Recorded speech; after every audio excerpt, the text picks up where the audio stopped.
আসসালামু আলাইকুম রহমতুল্লাহি বারকাতু। রমজান মোবারক। এই রমজান মাসের উসিলায় আমরা যারা মুসলমান আছি, যারা আমরা কোরআনকে বিশ্বাস করি, আমরা সবাই চাই সৎ পথে চলার জন্য, সৎ উপার্জন করার জন্য। মিথ্যার আশ্রয় নিতে চাই না, কিন্তু তার ভিতরে দেখা যায় আমাদের মিথ্যার আশ্রয় এসে পড়ে, যে আমরা সৎ পথে চলতে পারি না, সৎভাবে ইনকাম করতে পারি না।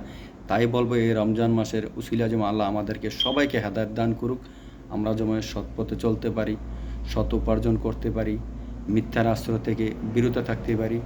আজকে থেকে আমরা ইনশাআল্লাহ ওয়াদা করব, যেমন এই রমজানের উসিলা আমাদেরকে আল্লাহ হেদায়েত দান করুক, যেমন আমরা এই কাজগুলো থেকে বিরত থেকে আমরা একটা সুন্দর সুষ্ঠু একটা সমাজ ও একটা রাষ্ট্র গঠন করতে চাই।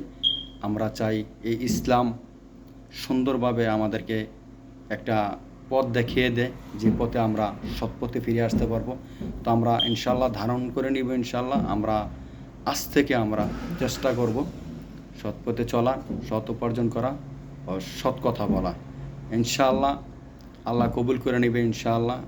আর আমার কথাগুলা যার ভালো লাগবে, তারা এই কথাগুলা শোনার পরে কমেন্ট করবেন। বাস, আমি বলবো না যে শেয়ার করেন, কমেন্ট করে আমাকে জানাবেন কথাগুলোর সাথে যদি আপনারা একমত হয়ে থাকেন। তো ইনশাআল্লাহ আমরা যারা মুসলিম, আমরা বিশ্বাস করি আল্লাহকে, যেমন কোরআনকে, আমাদের এই কোরআনকে বিশ্বাস করে আমরা চলতে চাই ওইভাবেই। পাঁচ ওয়াক্ত নামাজ পড়া, সৎ পথে চলা, সৎ উপার্জন করা। তো ইনশাআল্লাহ সবাই ভালো থাকবেন, সুস্থ থাকেন। আল্লাহ কবুল করে নাক। ফি আমানিল্লাহ। আসসালামু আলাইকুম ওয়া রাহমাতুল্লাহি ওয়া বারাকাতুহু।